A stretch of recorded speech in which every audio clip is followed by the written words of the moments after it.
All right, so got a few videos put together for you, but only thing I got to say to the very first comment on this first video coming up is really seen it coming.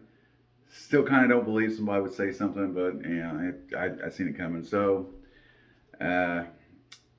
without getting into it too much, there was a statement basically saying that, you know, he said some bad things about Jeff Saturday being hired, and that just because they beat the worst team in the NFL. Hold up. Everybody was saying the Colts became the worst team in the NFL. Hell, as a matter of fact, Colts were 4.4. I think it was 4-point underdogs to the Raiders. Really? Come on, guys. But here's the videos. Enjoy them. I kind of just gathered up some that I found here and there and in between, and some of the interviews Jeff Saturday had. And furthermore, because part of it's just because it's in here, but yeah, Pat McAfee show. If you get a chance, if you're not already subscribe, or at least watch some of his shows or cuts from his shows. Extremely good. Love the man. Not because he was just a Colts player, but he knows how to talk. He knows how to get your attention and keep it. And he is funny. But he is to the point. He speaks his mind, and he does not sugarcoat nothing. So I love watching him. Also, Breakfast with Ken. He's not. I don't have any kind of video on him, but Breakfast with Ken Sterling is a really good show as well. Want to throw some shout outs to some of the YouTube stations I watch. They are really good stations, and I suggest you watch them. Both of them break down the Colts games pretty well as Pat McAfee's show kind of just covers the NFL in general, and more in depth in what he thinks about certain situations. Like I said, he doesn't sugarcoat anything. So anyhow, enjoy the video, and thank you for watching. Subscribe if you haven't already. Leave comment. I will answer, whether it's trolling or any other. I appreciate all the good details or suggestions. But yeah, enjoy the videos, guys. Thank you very much. Rough look. I was very critical of the Saturday hiring too, and you get internet booger eaters being like, "Do you want to apologize now? You want to change your mind?" Yeah, actually, because they beat the worst team in the NFL. I want to totally change my take, and it was the greatest hire ever. You guys win. No, it was a great win for the Colts. Jeff Saturday is a really good guy, a really good football player, a really good media member. I don't know, they play the Eagles next week. Are they going to lose by 40? We'll find out. It was a really good win for the Colts. You often get a bump from an interim coach. I'm not rooting against Jeff Saturday. I just didn't really respect the hire. Hardest, the longest, man. That's how this game is decided. The most physical football team won today. It's been a tough week, but we believe and we know in who you are, Jeff. And congratulations. I know you will treasure this, my brother. Appreciate you. All right, great win for the Colts and what was really the story of the week. Just a quick roundup. Rex Ryan yesterday said the hiring of Jeff Saturday was disrespectful. We had Bill Cowher call it a disgrace. Joe Thomas was on our show last week saying some very charged things, and I actually did myself. And then they go out and get a win. Peter, what'd you make of it? I think this was the Colts team we were hoping to see before the season, and if it took all of this to get to that, then I guess it was the right path. Matt Ryan should be the starting quarterback of the Indianapolis Colts. Jonathan Taylor should be a relevant player in the NFL. And guess what? When you pay Quentin Nelson $20 million, maybe the offensive line can block once in a while. It was nice seeing this version of the Colts. On the roster, top to bottom, they have superstars. You're talking about looking at DeForest Buckner making plays, Stephon Gilmore making plays. These are highly played players who have not been performing at their top ability. You think it's because of the coach? I don't know what it was. It could be a coach. It could be the fact that their coach empowered them to say, hey, let's just be loose and free and go and do it. It could have been that all the attention was on the coaching hire this week that, gosh, maybe we can just go play some football and not have to worry about a fired offensive coordinator or another fired head coach. Joe Thomas came on here and said it was the most egregious thing he's ever seen in the NFL. I can't agree with that, okay? But Bill Cowher was near tears talking about the disgrace it was. I can't agree with that. I do think this was a very unorthodox decision And the fact that they won the game at least gives them a week to say, hey, don't forget that there's some players who have to play football too. Shout out to Saturday. He got the best out of his guys. And shout out to those players who played to the ability that we hoped when we all picked the Colts to win the AFC South before the season started. Yeah, I was one of those people that picked them as well. And I don't know, you still feel uneasy, and it doesn't really make sense how the hire happened. But I think to your point, they showed up on Sunday, they got the victory. And I think sometimes what we underestimate is the locker room. It's a special place. There's nothing else like it. And who knows? These players maybe have bought in. Jonathan Taylor after the game said every time Jeff Saturday talks, you can feel the passion and the energy in his voice. I was talking to Stephon Gilmore after the game. He was like, Saturday seems to be a good coach. Like, we're all excited and happy to have him. So we all sit around this table, me included, and we bash the hiring like it makes absolutely no sense. And, yeah, everybody went.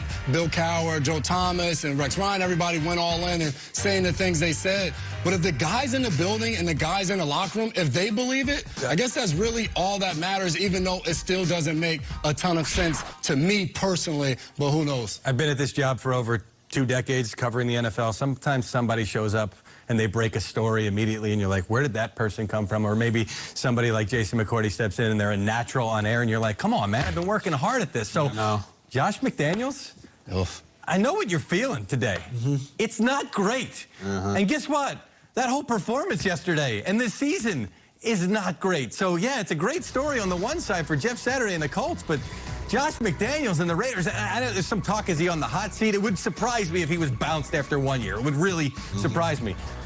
But if it happened, we're going to go back to yesterday and point to that. Not great, Josh McDaniels. No, it's a rough look.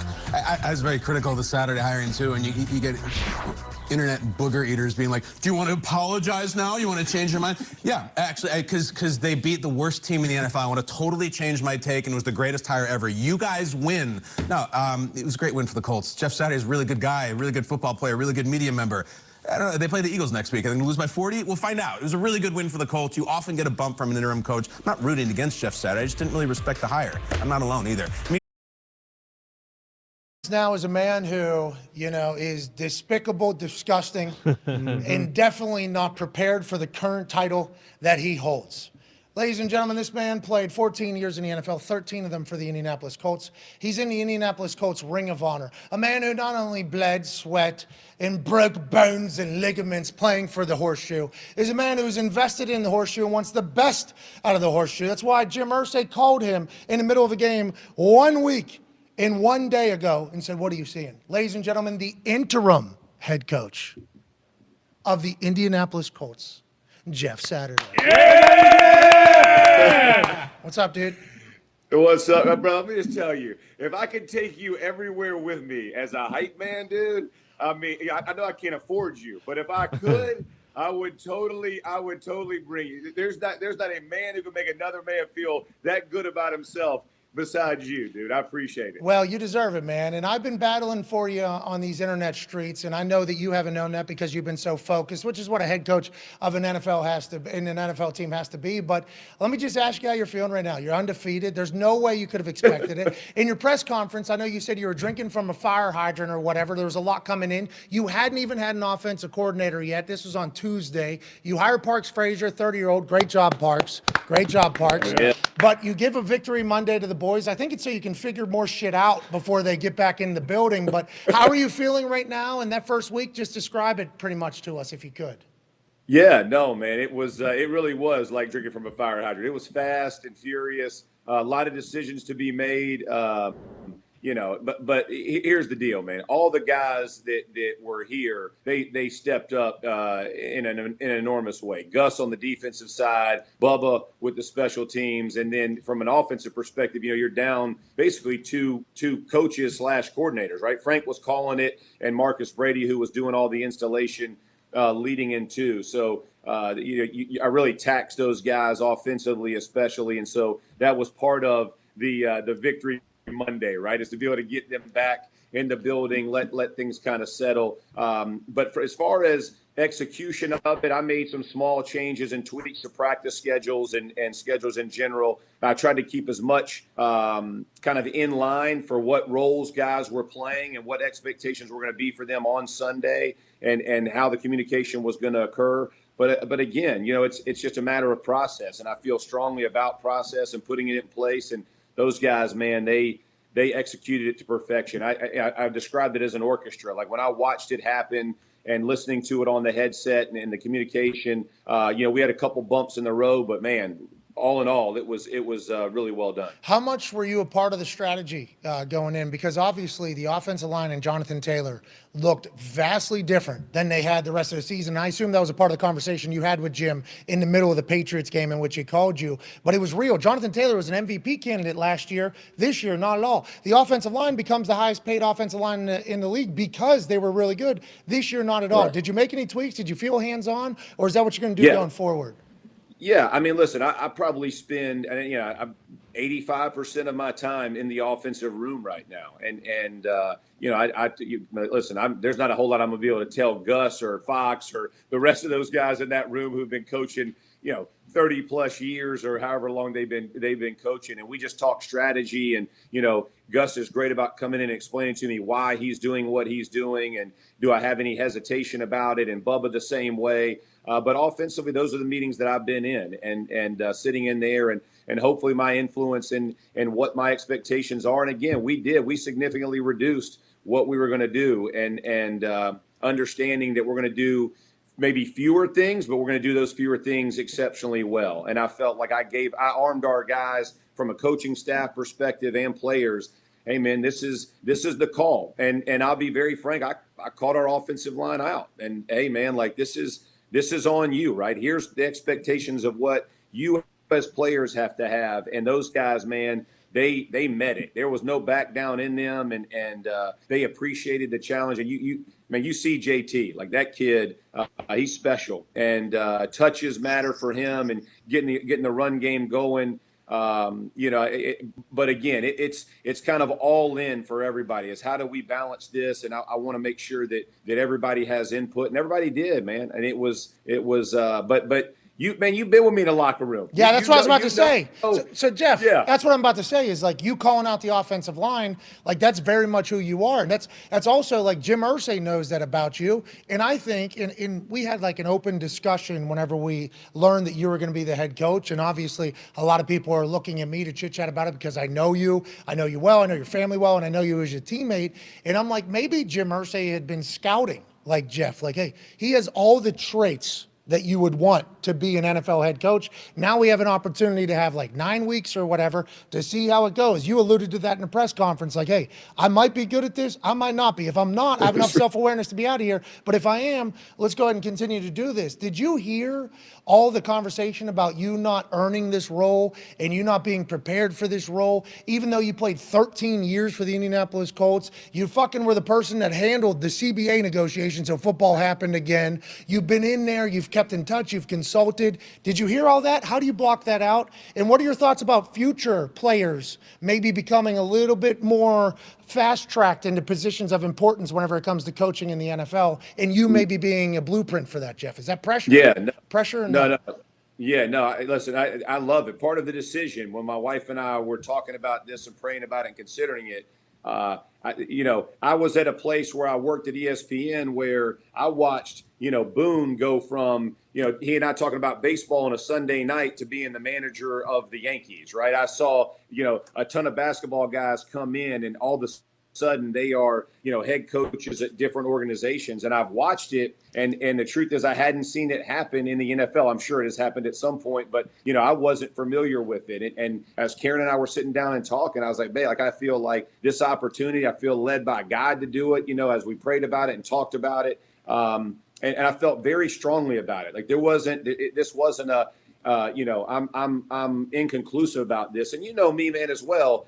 It's not just the job, it's the place, right? It's the who. And I love this organization.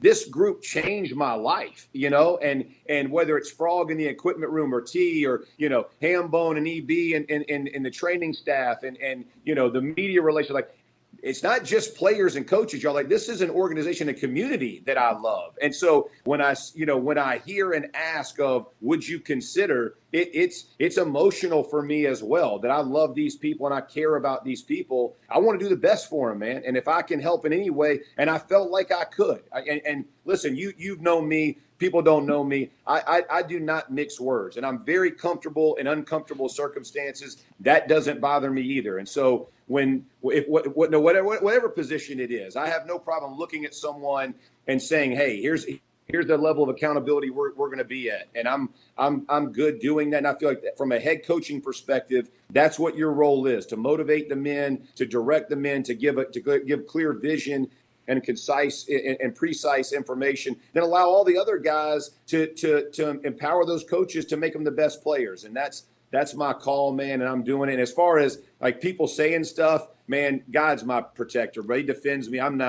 don't know him. I haven't listened. I'll be honest with you. I think I sent you the text. My wife sent me it was like you and AJ and DB and man, I so appreciate that. But my family did a good job. They were saying you wait till you hear. I'm like, I don't care if I ever hear it. Really, because listen, I got to tell everybody, I didn't call for advice, right? Like, I wasn't asking, so it's not going to change anything. I'm very convicted in what I'm doing and excited for the opportunity. Did you ever in the past, and by the way, this right mindset I think the NFL Sunday was fantastic. Yeah. Honestly, I enjoyed the hell out of it. And we'll be talking to an undefeated NFL head coach 24 minutes from now, and Jeff Saturday, obviously, the Indianapolis Colts get a massive win over the Las Vegas Raiders.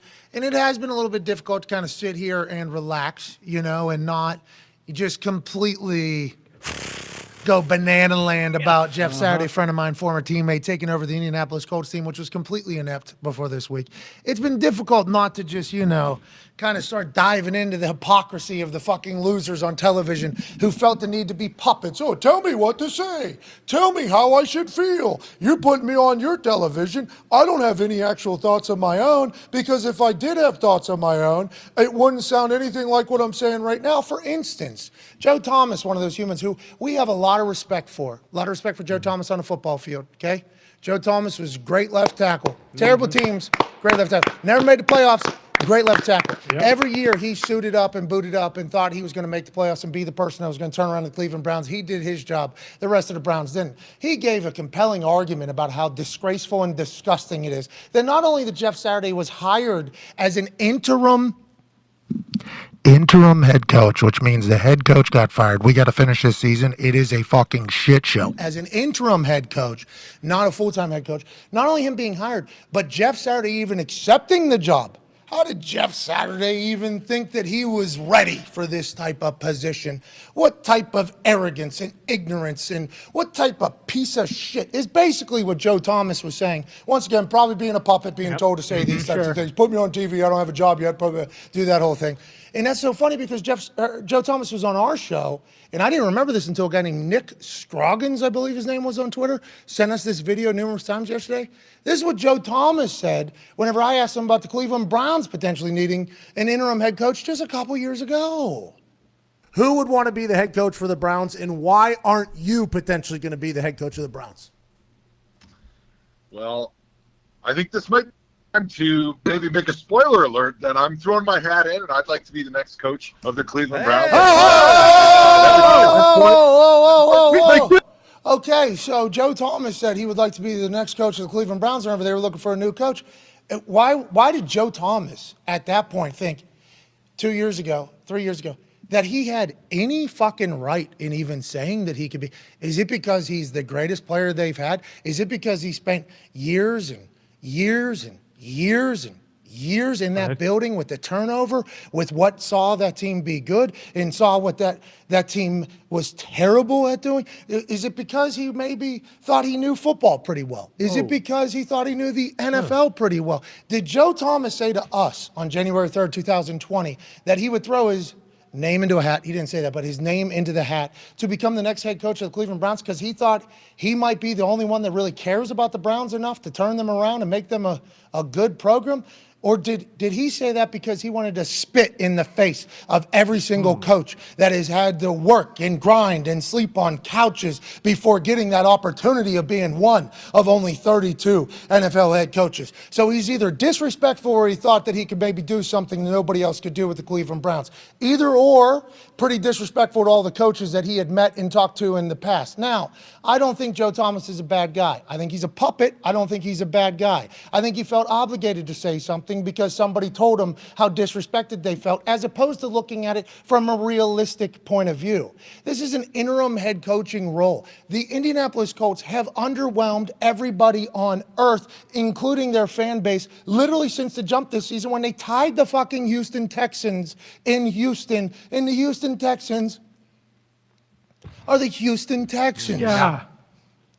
So, when Jeff accepts this job, and there's backlash and fire everywhere, and Bill Cowher goes on CBS. Bill Cowher, who was hired at the age of 34 to become the Pittsburgh Steelers head coach. And Bill Cowher, a man who I am a fan of, William Cowher did a lot of great things for Pittsburgh. Yeah, his jaw, his spit, his passion, his intensity, his yinzerness was something that was very inspiring for all of us, and he brought a lot of happiness to Pittsburgh. With that being said, he got hired at 34 in his hometown to be the head coach of the fucking Pittsburgh Steelers. So if he maybe caught a bunch of fire whenever he got hired for not earning and deserving the job that he took, and he now wants to project that onto Jeff Saturday, he can take that up with himself. But Bill Cowher, shut the fuck up, dude. He said, why didn't John Fox get the job? Why didn't Gus Bradley get the job? It's their first year in the building, and to be honest, the team has stunk since they got there. You think Jim Irsay, who wants to hire an interim head coach, goes, you know what, these guys just got here, and although they're doing okay, the defense isn't bad, do I want to hire these guys who don't know anybody here? They're just working with the team.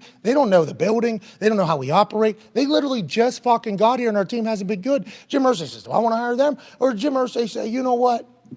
Give me a guy who played 13 years here. Give me a guy who's in our Ring of Honor. Give me a guy that has won a Super Bowl here. Give me a guy that has sweat, bled, and puked on this field for this program, who has built the Lucas Oil Stadium, the stadium in which we call home, alongside Peyton Manning and others. Give me a guy who wants to be a coach, has been a coach, and maybe understands what this program's supposed to be, and he hires them, and they all get shots. They all take shots. Jim's obviously a racist who hired Jeff Saturday, and Jim has no clue what he's doing. Kyle Brandt, or Joe Thomas in that entire program promo that he cut from Germany while being a puppet for people, said, oh, he's hiring his drinking buddy. So he's taking a shot at Jim Irsay in his state of mind and everything like that. Kyle Brandt called anybody that questioned his words of Jeff Saturday he's hired internet booger eaters. Damn. Yeah.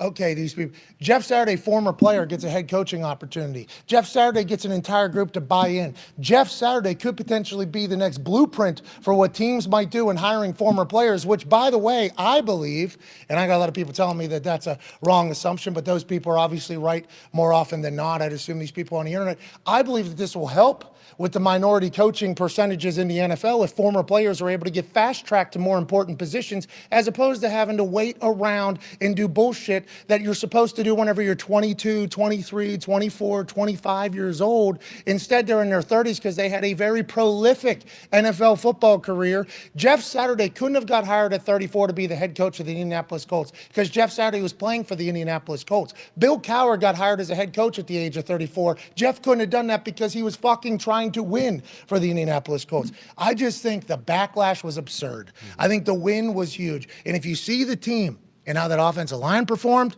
how the fucking Jonathan Taylor performed, Matt Ryan got the start over Sam Ehlinger, which allegedly is what the entire building thought was the right move. Everything he did was good. He gave the boys a victory Monday. They're back on Wednesday. We'll be talking to him in like 17 minutes. I just think it was a great day to be Jeff Saturday, and I think it was a great day to remind these people that get on television and just echo sentiments that they're told to say like parrots and puppets. Like, you're allowed to think outside the box. Jim Irsay's allowed to decide for his team that we don't want to go with the people that are in the building that have led us into this thing. I would like to go somewhere else for an interim head coaching job. I just think the conversation was so loud, and I'm incredibly happy for Jeff Saturday. I'm incredibly happy for one of his coaches on his coaching staff, Reggie Wayne, who got brought into this conversation, who's friends with Jeff. Edgerrin James went to go say shout out to Jeff because his football life's coming out on Friday, and he's been around the Colts building a lot. I wouldn't be surprised if Edgerrin James chatted with Jim Irsay about Jeff Saturday potentially becoming the head coach and it all. Whenever we chat with Jeff, we'll certainly ask him. But it was a wild week last week. Everybody was taking shots at a couple friends of mine in the organization, and they get a fucking win. The other quarterback's crying at a press conference. I mean, this is a lot better than where we have been. So congrats to Jeff, and fuck off to all you parrots and puppets on TV that don't say what you really mean. There's no way Joe Thomas felt how he actually was speaking. No. There's no way Bill Cowher actually felt that way. A man who was hired at the age of 34 to be the head coach of his hometown team. And they just felt like they were grandstanding for somebody. And it's like, it's okay to maybe sit back and just see how things pan out before giving a ridiculous take and calling something disgusting and despicable and disgraceful. It's like, fucking relax. The Colts are 1-0 in the Saturday era. Got the Eagles next. Yeah, here we go. Good luck, quarterback. You got the best team in football basically next. What's your mindset going forward, and have you dove into that preparation yet? Yeah. We started this morning early, and so we're just cranking it out. I'm still in first and second down, so it's just we've just started. But yeah, they're a heck of a football team. And the one thing I have told coaches that is actually very beneficial right now. You know, when you're in a building, you're very fine focused, right? It's kind of like a tunnel. You know, you have to just kind of focus on you. The good thing for me is I've been able to watch 31 other teams, deliberately, right? And so one of the teams, the Eagles being the best team in the game right now, has obviously drawn a lot of attention. So I've seen a lot of film on them, and they are dang good. We'll see them again tonight. But like every team, there's no perfect team, and you know we have to go out and you ain't gonna forfeit, bro. So what are we gonna do to put this thing together? We'll have a plan in place, and we'll try to take care of the things that we can take care of, and hopefully give ourselves a shot. Okay, so you're not tanking, Jeff. Whoa. That was a weird way to tank against the Raiders. You know what I mean? Yeah. I don't know about I hadn't heard anything about the tanking. I can assure you of this. If Jim was looking for a guy to tank, my number would not have been on the speed dial. Probably would have been mine. Ladies and gentlemen, the interim head coach, the undefeated NFL head coach. Ladies and gentlemen, Jeff Saturday. Thank you, Jeff. Yeah. So excited about it, and now we're on to the Eagles, and started the prep on that this morning. All right, Dave Calabro. Hey, Coach, congratulations. Just want to get, what's the reaction been like the past 18 hours from your family, friends, and former players, conversations? And is it nice to kind of shut up the national critics for a little bit here? Yeah, it's been great. The replies have been fantastic. I mean, so many of the guys and friends throughout the country have sent text messages. I haven't been able to get back to all of them. I mean, even starting back to early in the week, I've had so many people support, and I'm so grateful for it. It has been an intense week, right, for everybody. And so I think mostly when I'm thinking of myself, not talking about this organization, but myself, for my family, we had talked about, I don't think they were prepared. I have been very good about not reading, not listening, not really being concerned with. But I have had to remind my family, and I'm glad I do, because that just shows the loyalty we have to each other, about, listen, man, the Lord is our defender. He's our, he promotes, he directs. And so don't be concerned with outside. I felt conviction about the opportunity. I knew I was going to take it for those reasons. And I have no, I got no qualms with what anybody says about their opinion. Great. If they disagree with it, still love them. Not really worried about it. I got other things I got to take care of. But to get a win, really, for the guys in this building, for the staff, man, it meant the world. Just all the effort and energy that went in was, and the physical and mental fatigue these guys had to be over. Long trip back home. And, but man, so appreciative of the effort. And I think that, to me, was what I appreciated most, right? Some games you're going to win, some you're going to lose, but man, the effort, I saw it from the sidelines onto the field. Guys were involved. They were rooting each other on, man. The support for each other, it was infectious. And that, to me, is what ball is all about. Mike Chappell. Jeff, through your career, you've never been through this as far as an interim coach. A lot of times there's that initial boost, emotional, whatever, which we saw Sunday. The question is, how do you sustain that? I mean, how do you make sure this wasn't a one-time great story? Yeah, no, it's a great question. Sustainability, we talked about it last night, right? Is that this is, we still got a lot of games left, and we have processes in place that we know we have to achieve and we have to execute to.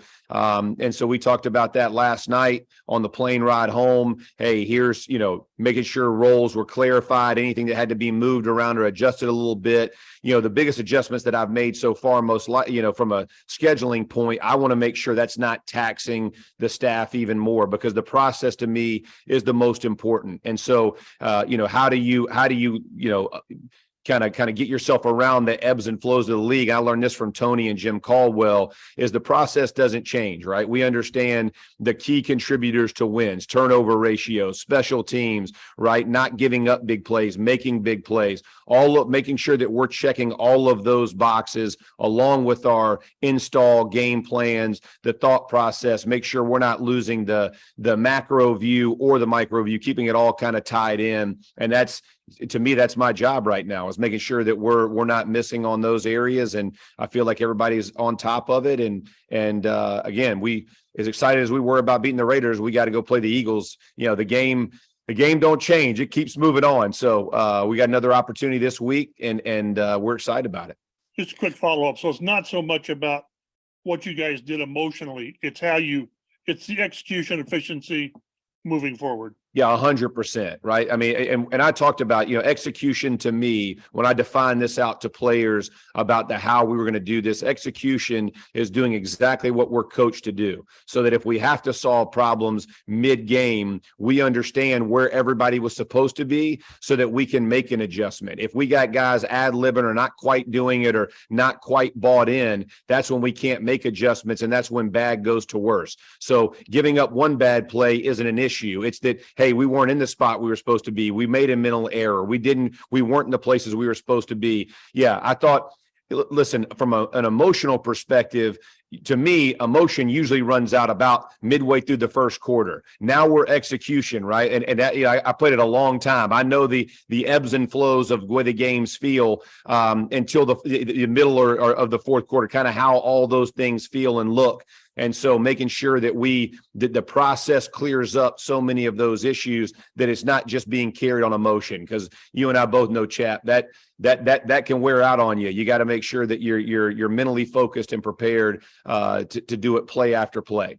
I almost felt like, man, like I want more, right? You want more shots at it, but it was the communication from our staff was fantastic. Those guys did a great job, but that's probably the biggest difference is, you get into the rhythm of the game and you're like, you're having fun with it. I love the back and forth. It was a heck of a game to be a part of. It was back and forth, lead changes. I know you shouldn't like that, but I loved watching our guys meet the challenge time after time, and response, man, made it so much more fun for me to see guys come off the sideline. Man, we're going to do it this way, do it that way. That's what I love. And so that was a ton of fun. All right. George Bremer. Jeff, you mentioned earlier that you can't rely on emotion long-term, and obviously that's the right call, but it seemed like this week in particular, you were able to tap into kind of that primal vein of us against the world and kind of get guys band together. In that sense, will you look at the point spread at all this week? Will you bring that up with the guys at all this week? Is it bad, George? I haven't looked at it, so I'm sure it's not pretty. 9.5. Oh, so that's a bad one. That's a bad one, right?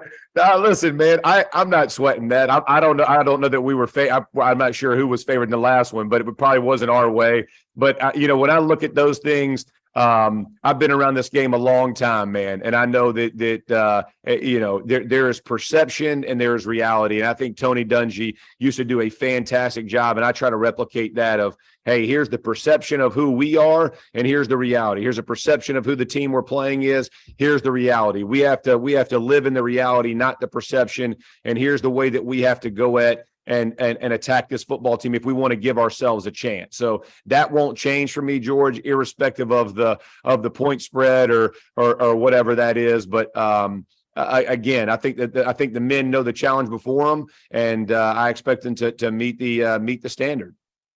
All right, last one, JJ. Hey, Jeff, you're talking about communication, and at the end of the first half, Parks calls for 2 runs with under 30 seconds to go with 1 timeout left. That specifically, what did that do for just your trust and confidence in that communication part of it? Well, yeah, we were talking about that honestly all the way through the drive, and I think the one you were first talking about was 32 seconds. We're like at the logo.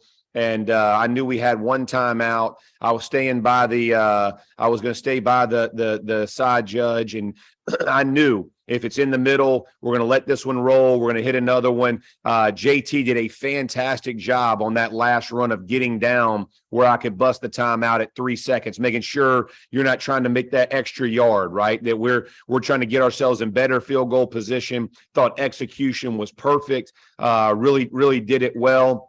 And honestly, we knew we were getting a 2-for-1, right? We were going to try to get points, come back out after halftime and double dip. Unfortunately, we missed a field goal. They're coming back out. But that was a big point of emphasis for me with the guys. And so I thought